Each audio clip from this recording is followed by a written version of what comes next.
নমস্কার, সকলকে স্বাগত ট্রাইব টিভি বাংলা। এই মুহূর্তে জেলার খবর অন দ্য স্পট নিয়ে রয়েছে আমি অঞ্জন আপনাদের সঙ্গে। আরজিকর বিভিন্ন জায়গায় আরজিকর নিয়ে নানান ঘটনা ঘটছে, কিন্তু জেলার খবর অত্যন্ত গুরুত্বপূর্ণ। জেলার কোন জায়গায় কি ঘটনা ঘটছে তার সব পুঙ্খানুপুঙ্খ খবর নিয়ে আপনাদের সামনে এই মুহূর্তে ঠিক ঘড়ির কাঁটায় সন্ধ্যে 6টায় পৌঁছে গিয়েছি আমি অঞ্জন আপনাদের সঙ্গে। দুজন শিক্ষিকা দিয়ে চলছে স্কুল। ভাবুন, ক্ষোভে স্কুল গেটে তালা ঝুলিয়ে দিল অভিভাবকরা।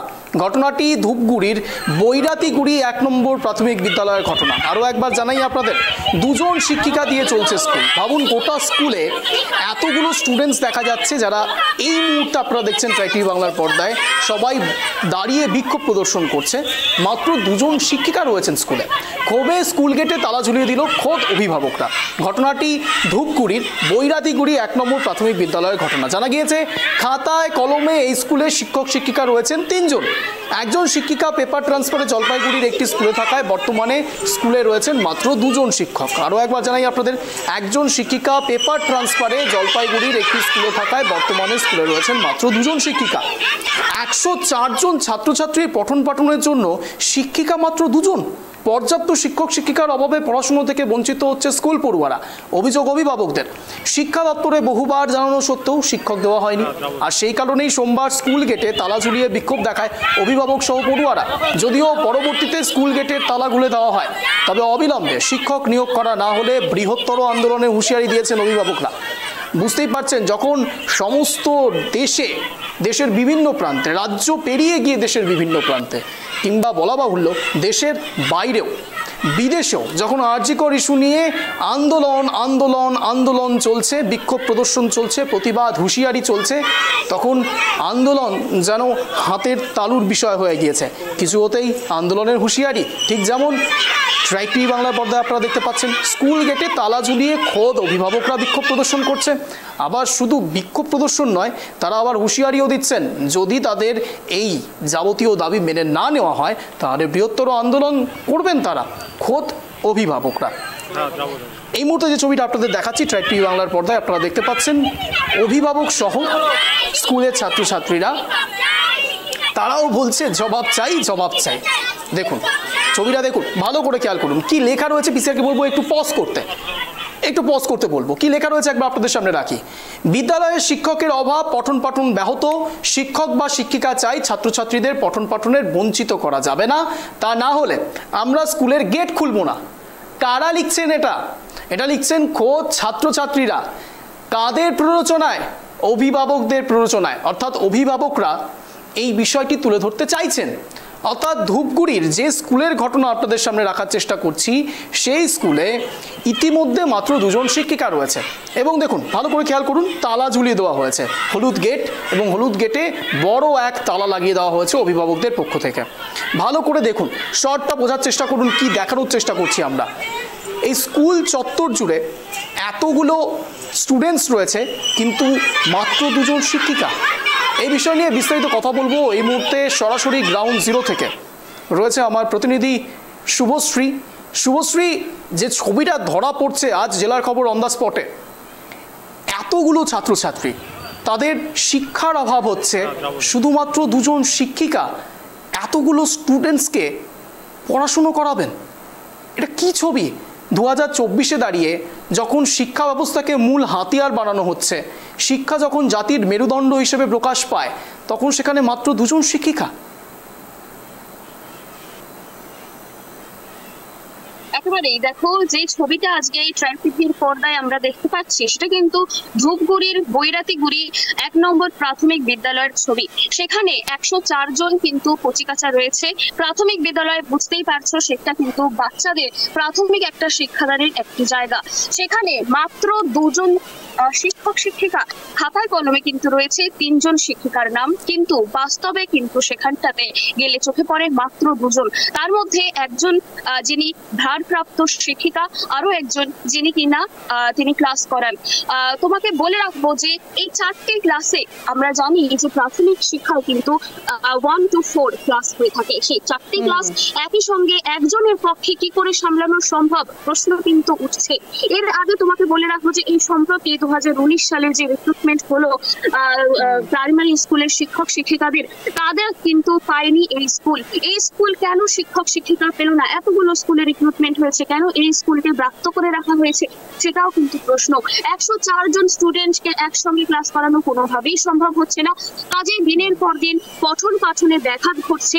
তাদেরকে কিন্তু নজরদারিতে রাখাও যাচ্ছে না। কোনো বাচ্চা যদি অসুস্থ হয় তাদেরকে হাসপাতালে নিয়ে যাওয়া কিংবা অভিভাবকদের জানানো, এই সমস্ত কিছু কিন্তু শিক্ষক শিক্ষিকারা করতে পারছেন না। যিনি ভারপ্রাপ্ত শিক্ষিকা রয়েছেন তিনি ব্যস্ত থাকেন স্কুলের অন্যান্য যেসব অ্যাক্টিভিটিস রয়েছে সেগুলো সামলানোর জন্য। আরো একজন যে শিক্ষক রয়েছে, শিক্ষিকা রয়েছে, তার পক্ষে কিন্তু এই একজনকে সামলানো সম্ভব নয়। আরো একজন শিক্ষিকা যিনি কিনা খাতায় কলমে রয়েছে কিন্তু বাস্তবে নেই, তিনি 2017 সালের আগস্ট মাস থেকে কিন্তু পেপার ট্রান্সফারে রয়েছে জলপাইগুড়ির রাষ্ট্রীয় বালিকা বিদ্যালয় স্কুলে তিনি কাজ করছেন। তোমাকে জানিয়ে রাখবো যে এই বিষয়ে এর আগেও এসআই কে কিন্তু চিঠি দেওয়া হয়েছিল অভিভাবকদের সিগনেচার দিয়ে, কিন্তু সেখান থেকে কোনো রকমের কোনো কিন্তু সদুত্তর পাওয়া যায়নি, এই সমস্যার সমাধান হয়নি। তাই বাধ্য হয়ে আজকে এই 104 জন যে কচিকাচার অভিভাবকেরা রয়েছে তারা আজ সোমবার এই স্কুলে গিয়ে কিন্তু কার্যত তালা লাগিয়ে দেয়। কিন্তু তাদের বাচ্চাদের কিন্তু একটাই আমরা স্লোগান শুনতে পেয়েছি যে শিক্ষক চাই, শিক্ষিকা চাই। তারা চায় পড়াশোনা করতে, কিন্তু সেটা কোনোভাবেই সম্ভব হচ্ছে না। কোন সময় এই তালা লাগানো হয়েছে? দেখো, আজকে সোমবার স্কুলের প্রথম দিন, সপ্তাহের প্রথম দিন ঠিক 11টা যেই সময় একটা স্কুল শুরু হয়ে থাকে সেই সময় কিন্তু এই স্কুলে তালা লাগিয়ে দেয় অভিভাবকরা। এই বিষয়ে যখন প্রশ্ন করা হয় ভারপ্রাপ্ত শিক্ষিকাকে, তিনিও কিন্তু কার্যত এই সমস্যার কথা স্বীকার করে নেন। তিনি স্পষ্টভাবে জানান যে আরো একটা বিষয় জানার রয়েছে, যে তালা লাগানো হয়েছে সেই তালা এখনো পর্যন্ত কেউ খুলতেও আসেনি। দেখো, যেহেতু ভারপ্রাপ্ত শিক্ষিকা এই বিষয়টি স্বীকার করে নিয়েছেন এবং তিনি আশ্বাস দিয়েছেন যে পরবর্তীতে প্রশাসনের সঙ্গে কথাবার্তা বলে কিছু একটা করা হবে, এমনটাই কিন্তু আশ্বাস দেওয়া হয়েছে। সেক্ষেত্রে অভিভাবকেরা এই তালাটি এখন খুলে দিয়েছে। কারণ দেখো, স্কুল বন্ধ করে রাখলে কিন্তু কোনোভাবে এই কাজ এগোনো সম্ভব না। এইভাবে কোনো একটা সমস্যার সমাধান কোনোভাবেই হয় না। তোমাকে আরো একবার বলে রাখবো যে এই 2 মাস আগে এসআই কে কিন্তু স্কুলের তরফে যিনি ভারপ্রাপ্ত শিক্ষিকা রয়েছেন তিনি একটা আবেদন পত্র জানিয়েছিলেন। সেখানে অভিভাবকদের কিন্তু সিগনেচারও ছিল, কিন্তু সেখান থেকে এখনো অবধি কোনো সদুত্তর যেহেতু পাওয়া যায়নি, সেক্ষেত্রে পুনরায় কিন্তু আবার স্কুল কর্তৃপক্ষের তরফে তাদের সঙ্গে যোগাযোগ করা হবে, এমনটাই স্কুল কর্তৃপক্ষ কিন্তু জানিয়েছে।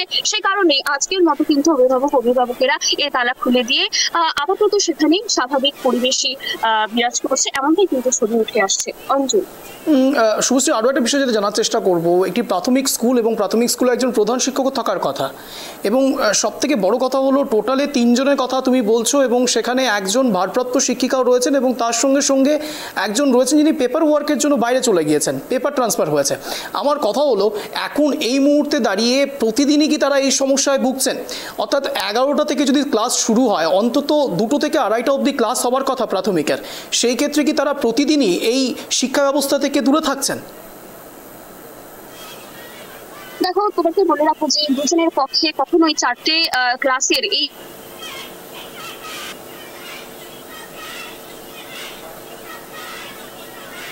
কানেক্টিভিটি লুজ করেছে। আমরা নজর রাখছি, একেবারে যে ছবি আপনাদের সামনে রাখার চেষ্টা করছি জেলার খবর অন দ্য স্পটে, ধূপগুড়ির ছবি, এবং যে স্কুলের কথা বলা হচ্ছে বৈরাতিগুড়ি 1 নম্বর প্রাথমিক বিদ্যালয়ের ঘটনা।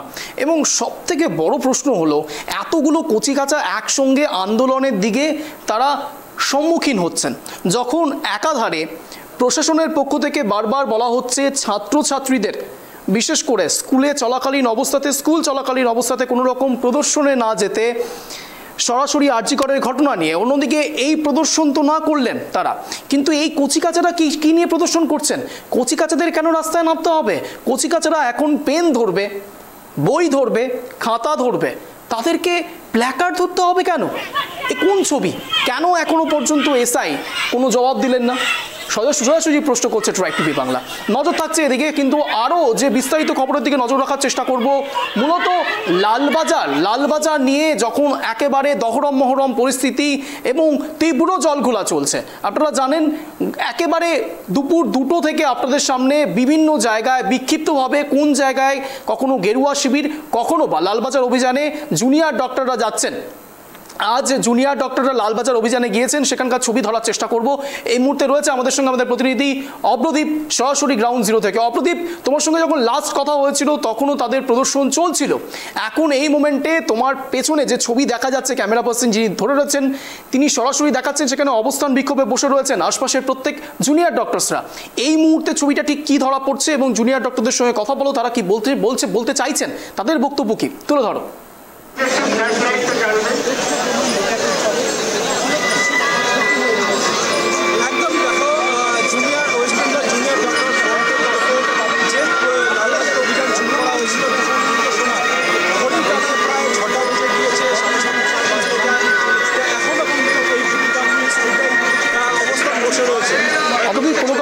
সাউন্ড লিক করছে, তোমার সঙ্গে আবারও জোড়ার চেষ্টা করছি। মূলত যে ছবি আমাদের ক্যামেরা পার্সন দেখাচ্ছে সরাসরি লালবাজারের ছবি আপনারা দেখতে পাচ্ছেন, একেবারে অবস্থান বিক্ষোভে নেমে পড়েছেন সমস্ত জুনিয়র ডক্টররা। তারা বলছেন প্রশাসনিক অপদার্থতায় দায় নিয়ে অবিলম্বে রিজাইন করা উচিত বিনীত গোয়েলের সিপির। চিকিৎসকদের এই অভিযান মূলত নজিরবিহীন। এর আগে কখনো কোনো চিকিৎসক মহলকে এইভাবে লালবাজার অভিযান করতে দেখা যায়নি, এই প্রথম 2024-এ এই ছবিও ধরা পড়লো ট্রাইব টিভি বাংলার ক্যামেরায়। চিকিৎসকদের লালবাজার অভিযান এবং অভয়ার বিচার চাইছেন তারা, তিলোত্তমার বিচার চাইছেন তারা। প্ল্যাকার্ড হাতে বিক্ষোভ প্রদর্শন করছেন কিন্তু শান্তিপূর্ণভাবে। তাদের বক্তব্য একটি জায়গাতে, তারা শান্তিপূর্ণ বিক্ষোভ আন্দোলন প্রদর্শন করতে চাইছেন, সেখানে কোনো রকম অশান্তির ছবি আসবে না, কিন্তু তাদেরকে অবশ্যই সিপির সঙ্গে দেখা করতে দিতে হবে এবং ডেপুটেশন জমা দিতে হবে। আপনাদের জানিয়ে রাখি, ঠিক বিকেল 5টা 3 লালবাজার অভিযানে গিয়ে জুনিয়র ডক্টররা সরাসরি বলেন যে 10 মিনিটের মধ্যে সিপিকে তাদের অবস্থান স্থলে আসতে হবে, না হলে আরও তীব্র আন্দোলন, বৃহত্তর আন্দোলনের হুঁশিয়ারি দিয়েছিলেন জুনিয়র ডক্টররা। 5টা 3 থেকে পেরিয়ে 5টা 13 পর্যন্ত যে কর্মসূচি ছিল তা সম্পূর্ণভাবে অবস্থান বিক্ষোভের কর্মসূচি ছিল। তারা প্রত্যেকে বসেছিলেন, সংবাদ মাধ্যমের কর্মীরা তাদের সঙ্গে কথা বলছিলেন, তাদের কথা তারা তুলে ধরছিলেন। কিন্তু এই মুহূর্তে ঘড়ির কাঁটায় 6টা 13 যখন আমরা কথা বলছি। সরাসরি অব্রদীপ গ্রাউন্ড জিরো থেকে। অব্রদীপ, বিকেল 5টে থেকে 5টা 13 10 মিনিটের ডেডলাইন দেওয়া হয়েছিল জুনিয়র ডক্টরদের পক্ষ থেকে। এখন ঠিক ঘড়ির কাঁটায় 6টা 13। সেই 10 মিনিটে কি ঘটনা ঘটলো এবং 10 মিনিটের পরে পেরিয়ে গিয়ে 45 মিনিটের ঘটনাক্রম কি দাঁড়ালো, অব্রদীপ জানার চেষ্টা করব।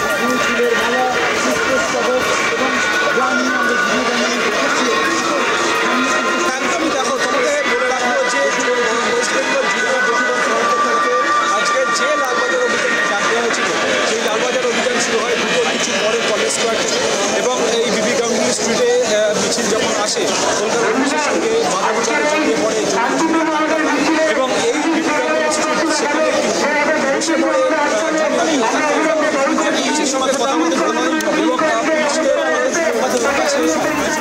আমাদের সাউন্ড ইস্যু হচ্ছে, আবারও একই সমস্যা। কিন্তু যে প্রশ্ন আপনারা দেখছেন ইতিমধ্যে সমস্ত জুনিয়র ডক্টরদের থেকে উঠছে, তিলোত্তমা অভয়ার বিচার, কিন্তু অভয়ার বিচার, তিলোত্তমার বিচার এখনো অধরা। সিপি বিনীত গোয়েল এখনো পর্যন্ত এসে পৌঁছয়নি অবস্থান স্থলে, কিংবা অবস্থান স্থল থেকে জুনিয়র ডক্টররা লালবাজারেও পৌঁছতে পারেনি।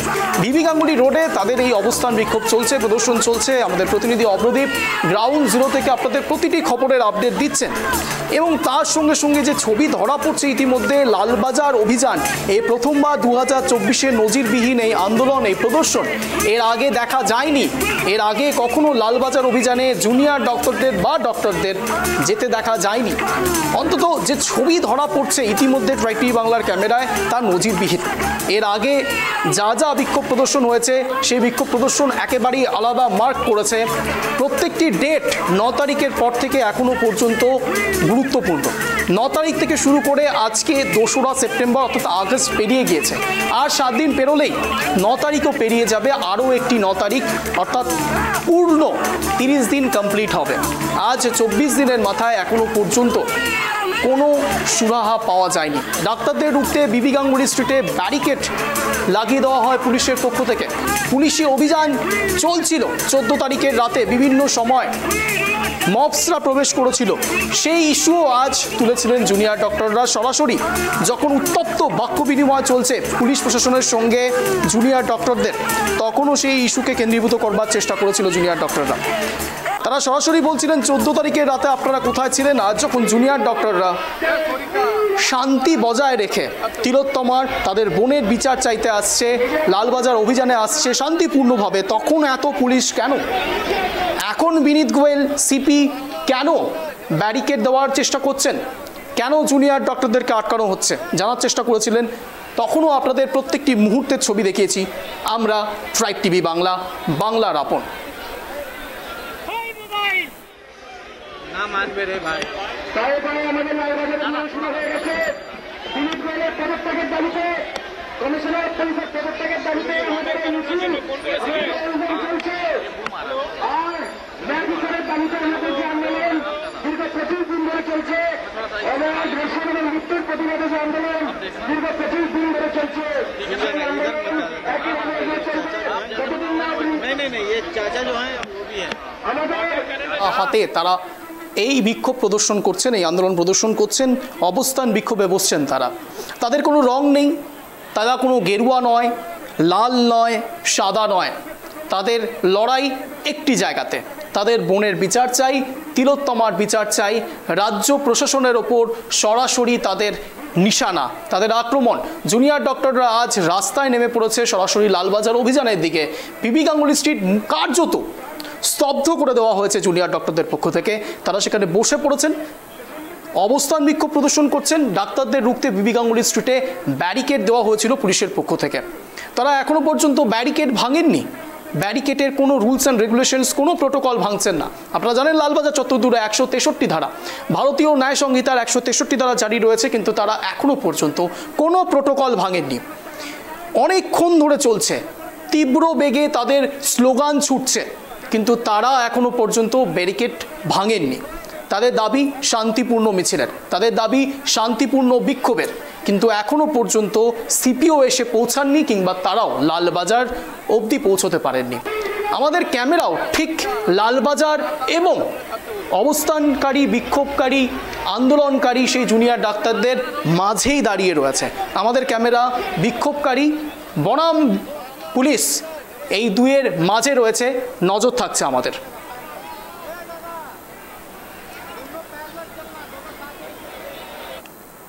অন্যদিকে আরেকটি ছবি আপনাদের সামনে রাখার চেষ্টা করব। দুষ্কৃতীদের গুলিতে মৃত্যু হলো ভিন রাজ্যের এক ট্রাকের খালাসির। ঘটনাটি ঘটেছে মগরাহাট থানার ধামুয়া চাঁদপুর এলাকায়। স্থানীয় পুলিশ সূত্রে জানা যায় রাতে একটি কয়লা বোঝাই লরি আসানসোলের রানীগঞ্জ থেকে জয়নগরের দিকে যাচ্ছিলেন। মগরাহাট চাঁদপুর এলাকায় রাস্তার ওপরে বেশ কিছু কাঠের গুঁড়ি পড়ে থাকতে দেখেন গাড়ির চালক। এরপরেই ড্রাইভার সহ খালাসি কাঠের গুঁড়ি সরাতে গেলে তাদের লক্ষ্য করে দুষ্কৃতীরা গুলি ছোড়ে। ঘটনায় গুলিবিদ্ধ হন এক খালাসি এবং আরেক খালাসি গুরুতর জখম হন। অর্থাৎ এরপরে খবর পেয়ে ঘটনাস্থলে পৌঁছায় মগরাহাট থানার পুলিশ। গুলিবিদ্ধ ওই গাড়ির খালাসি নাহন কুমার সিংকে হাসপাতালে নিয়ে গেলে চিকিৎসকেরা তাকে মৃত বলে ঘোষণা করে। এই বিষয়ে বিস্তারিত কথা বলবো এই মুহূর্তে সরাসরি গ্রাউন্ড জিরো থেকে রয়েছে আমাদের প্রতিনিধি গোপাল শীল। গোপাল, যে ছবি ধরা পড়ছে কার্যত বাংলায় গুলি বর্ষণ এবং তার সঙ্গে সঙ্গে বুলেটের কারবার বাড়ছে, সাধারণ মানুষের হাতে গুলি চলে আসছে। আমি জানি না তাদের হাতে লাইসেন্স যুক্ত সেই রিভলভার থাকে নাকি লাইসেন্স থাকে না তাদের, কিন্তু প্রশ্ন নিরাপত্তা নিয়ে। একদিকে নারী নিরাপত্তা নিয়ে প্রশ্ন উঠছে, অন্যদিকে জীবনের নিরাপত্তা নিয়ে প্রশ্ন। গোপাল, দেখো অঞ্জন, তোমাকে বলে রাখি, পশ্চিমবঙ্গটা যে দুষ্কৃতীদের আড্ডা ঘর হয়ে গেছে সেটা কিন্তু বারবার আমরা প্রমাণ পেয়েছি। লোকসভা নির্বাচনের আগে থেকে লোকসভা নির্বাচনের পরে ফল প্রকাশ, তারপরে বিভিন্ন জায়গায় দক্ষিণ 24 পরগনার বিভিন্ন প্রান্তে বিভিন্ন সময় কিন্তু শুট আউটের ঘটনা ঘটেছে। কিন্তু আজও বাদ গেল না, কি অপরাধ করেছিল ওই বিহারের যে খালাসি, পেটের জ্বালায় সংসার প্রতিপালনের জন্য সে একটা ট্রাকের অর্থাৎ কয়লার যে ট্রাক আসছিল সেই ট্রাকের সে খালাসি ছিল। আর সেই খালাসি আসাই তার কার হলো, মৃত্যুর সঙ্গে পাঞ্জা বলবো না, সর্বশরীর স্বর্গলোকে চলে গেলেন, সঙ্গে এখনো মৃত্যুর সঙ্গে পাঞ্জা লুকছে এক খালাসি। এমন একটি রোমহর্ষকর ঘটনা ঘটে গেল গতকাল রাত্রে, যেটা তুমি জানবে দক্ষিণ 24 পরগনার ঠিক মংরাহাট এলাকার ধামুয়ার দিকে যাচ্ছিল এই লরি, যে লরিতে ছিল কয়লা, এবং সেই কয়লা বোঝায় যখন তারা আসে ধামুয়ার দিকে যায়, তখন হঠাৎ করে দেখে না রাস্তার উপরে গাছের গাড়ি গুড়ি দিয়ে অবরোধ করা হয়েছে।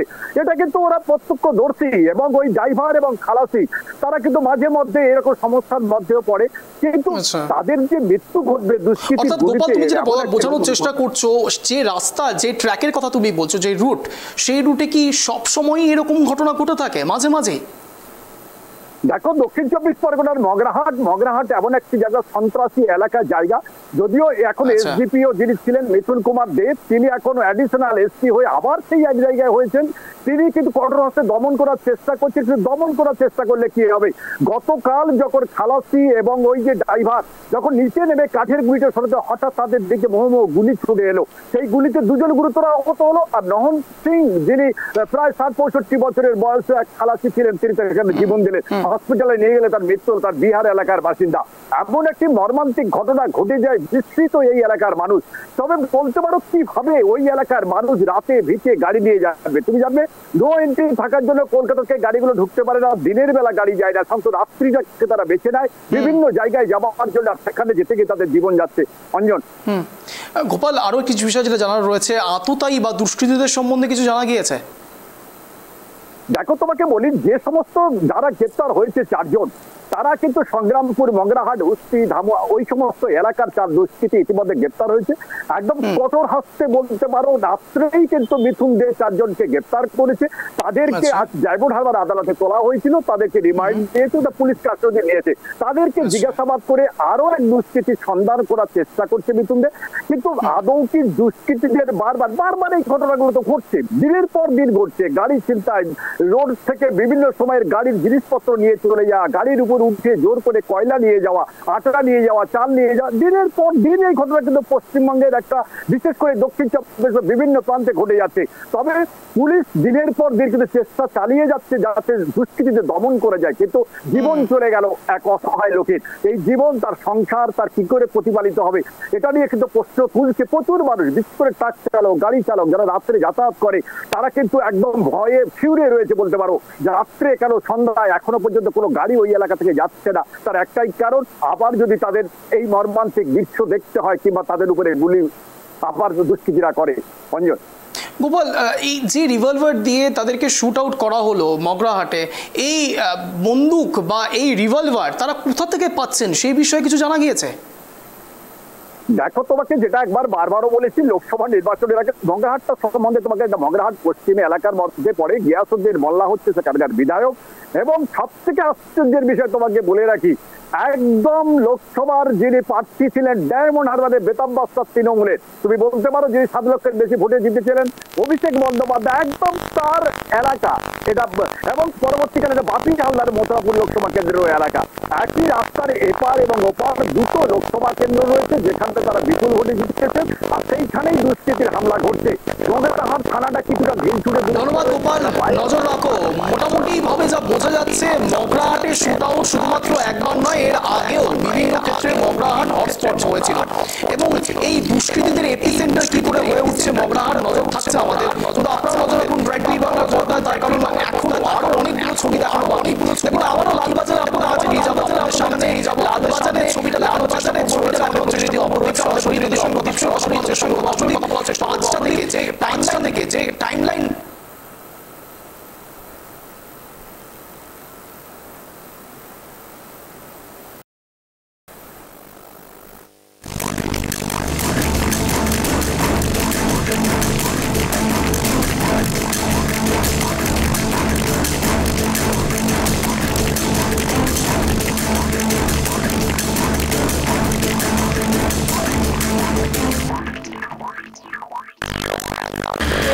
থাকবে, নজর থাকছে আমাদের, কার্যত লালবাজারের প্রতিটি আপডেট আপনাদের সামনে রাখার চেষ্টা করছি, কিন্তু এই মুহূর্তে আপনাদেরকে পুরুলিয়ার ছবি একটু দেখানোর চেষ্টা করব।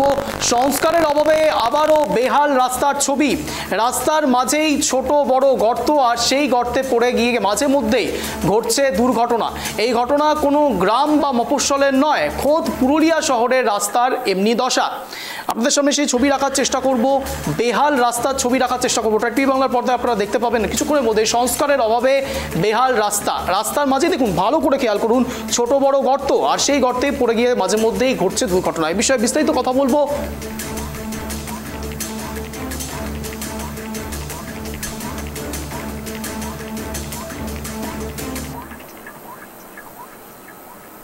এই ঘটনা কোনো গ্রাম বা মফস্বলের নয়, খোদ পুরুলিয়া শহরের রাস্তার এমনই দশা। পৌরসভার কাজকর্ম নিয়ে উঠছে একাধিক প্রশ্ন। পুরুলিয়া শহরের 4 এবং 5 নম্বর ওয়ার্ডের পুরুলিয়া ভিক্টোরিয়া স্কুল মোড় থেকে ভাটবাঁধ মোড় পর্যন্ত রাস্তার এমনই বেহাল দশা। আরও একবার আপনাদের সেই ডেসক্রিপশনটা একটু বোঝানোর চেষ্টা করি। পুরুলিয়া শহরের 4 এবং 5 নম্বর ওয়ার্ডের পুরুলিয়া ভিক্টোরিয়া স্কুল মোড় থেকে ভাটবাঁধ মোড় পর্যন্ত রাস্তার এইরকম বেহাল দশা আছে। খেয়াল করুন ভালো করে ছবিটা দেখুন। টিভি বাংলা পর্দা ছোট বড় গর্ত, এবং সেই ছোট বড় গর্তর জেরে হয়তো আপনাদের ক্যামেরাতে দেখে মনে হতে পারে কি এমন গর্ত, কিন্তু যেখানে ঘটনাটি ঘটছে তারা রীতিমতো বিভিন্ন সমস্যার সম্মুখীন হচ্ছেন। এ বিষয়ে বিস্তারিত কথা বলবো। এই মুহূর্তে সরাসরি গ্রাউন্ড জিরো থেকে রয়েছে আমাদের প্রতিনিধি অমিত মাহাতো পুরুলিয়া থেকে। অমিত, কার্যত প্রত্যেকটি রাস্তার প্রতিটি কোনায় কোনায় দেখা যাচ্ছে ছোট বড় গর্ত, কি ছবি কি ধরা পড়ছে? রঞ্জন, তুমি যেমনটা বলছো যে এই যে ঘটনা, এই রাস্তার যে বেহাল দশা, এই ঘটনা কিন্তু কোনো গ্রাম বা কোনো পাড়ার নয়, এই ঘটনা কিন্তু একেবারে খোদ পুরুলিয়া শহরের, একেবারে পুরুলিয়া শহরের যে 4 এবং 5 নম্বর ওয়ার্ড, অর্থাৎ ভিক্টোরিয়া মোড় থেকে যে শিমুলিয়া থেকে যে ভাটবাঁধ রয়েছে, সেই ভাটবাঁধ যাওয়ার যে রাস্তা, সেই রাস্তার কিন্তু এই বেহাল দশা। সেই রাস্তায় রয়েছে একাধিক স্কুল থেকে শুরু করে ব্লক কার্যালয়, এমনকি পুলিশ লাইনের মতো গুরুত্বপূর্ণ রাস্তা সেই রাস্তা, এবং প্রতিনিয়ত প্রায় হাজার হাজার মানুষের যাতায়াত হয় রাস্তা দিয়ে। কিন্তু যা সমস্যা হচ্ছে, ছোট টোটো থেকে শুরু করে মোটর বাইক এবং অন্যান্য গাড়িরা যাতায়াত করতে গিয়ে খানাখন্দে যে গর্ত রয়েছে রাস্তার মধ্যে, সেই গর্তে পড়ে গিয়ে কিন্তু মাঝে মধ্যে দুর্ঘটনা হচ্ছে। এবং এলাকাবাসীরা অভিযোগ করছে যে এই ঘটনা নিয়ে, এই অভিযোগ নিয়ে তারা বারংবার কিন্তু স্থানীয় কাউন্সিলর থেকে শুরু করে পৌর প্রধান এবং পৌরসভায় বিষয়টা জানিয়েছিলেন, এবং তারপরেও তাদের কোনো সুরাহা হয়নি। ফলে বাধ্য হয়ে তারা কিন্তু ওই খানাখন্দে রাস্তার মধ্যে দিয়ে যাতায়াত করছে, এবং যার ফলে কিন্তু প্রতিনিয়ত দুর্ঘটনা ঘটছে এবং বড়সড় দুর্ঘটনা ঘটারও কিন্তু আশঙ্কা করছে। অন্যদিকে যখন তারা এই অভিযোগটা তুলছেন, বারংবার জানানো হয়েছিল, বারংবার জানানোর পরেও কোনো কাজ হয়নি। আর একটা তারা সব থেকে বড় অভিযোগ তুলছেন যে যখন বারবার জানানো হয় শুধুমাত্র দুর্গাপূজা আলে রাস্তা সংস্কার করা হয়, কিন্তু রাস্তা সংস্কার করা হয় কিন্তু রাস্তা পুনর্নির্মাণ করা হয়নি। এই দাবিটা সব থেকে বড় দাবি করছেন যে শুধুমাত্র ওই যে খানাখন্দ রয়েছে সেইগুলোতে সেইগুলো সংস্কার করা হয়, কিন্তু নতুন করে নির্মাণ করা হয়নি। ফলে কিছুদিন পরে রাস্তা আবারও সেই বেহাল দশায় রূপ নেয়। অঞ্জন, ধন্যবাদ অমিত। যে ছবি আপনাদের সামনে রাখার চেষ্টা করলাম, সরাসরি পুরুলিয়ার ছবি আপনারা দেখতে পাচ্ছেন, খানাখন্দে ভরা সমস্ত রাস্তা জুড়ে খানাখন্দ, এবং পৌরসভার কাজ নিয়ে উঠছে একাধিক প্রশ্ন। নজর থাকছে আমাদের, আপনারা নজর রাখুন টিভি বাংলার পর্দায়।